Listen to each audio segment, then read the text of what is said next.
এই ঘটনাটি স্থান আমেরিকার হলিউড।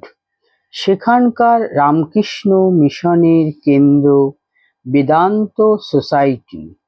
ঘটনাটি 1972 খ্রিস্টাব্দের। একদিন সকালে সোসাইটিতে একজন উচ্চ শিক্ষিতা মার্কিন যুবতী এসেছেন। তিনি সোসাইটির অধ্যক্ষ স্বামী প্রভাবানন্দের দর্শনপ্রার্থী। দর্শনার্থীদের জন্য নির্দিষ্ট বসার ঘরে তিনি অপেক্ষা করছেন। সেদিন প্রভাবানন্দজি সোসাইটির বাইরে থাকায় সহকারী অধ্যক্ষ স্বামী অশোকানন্দ মেয়েটির সঙ্গে দেখা করতে এসে দেখেন অদ্ভুত কাণ্ড।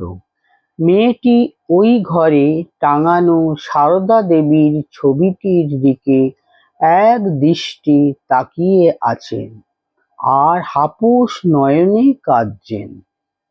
স্বামীজিকে দেখে মেয়েটি কাঁদতে কাঁদতে ব্যগ্রভাবে বললেন, কে উনি? আমি তো ওকেই সারা আমেরিকায় খুঁজে বেড়াচ্ছি। স্বামীজি বললেন, কি ব্যাপার, কেন ওকে খুঁজে বেড়াচ্ছেন আপনি? মেয়েটি বললেন, আমাকে যে উনি প্রায়ই স্বপ্নে দেখা দেন আর ওর ছেলেদের সঙ্গে যোগাযোগ করতে বলেন। কি যে জাদু আছে ওর দুটি চোখে, আমাকে প্রবলভাবে আকর্ষণ করছেন উনি। আমি আমেরিকার কত জায়গায় গেছি ওর খোঁজে, ওর ছেলেদের খোঁজে। শেষে একজন আমাকে এখানকার ঠিকানা দিয়ে বললেন, এখানে আমি ওর খোঁজ পেতে পারি। তাই আজ এখানে এসেছিলাম। কি যে আনন্দ হচ্ছে আমার।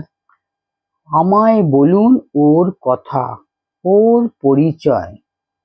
অধীর ব্যগ্রতা তার চোখে মুখে মূর্ত হয়ে উঠল।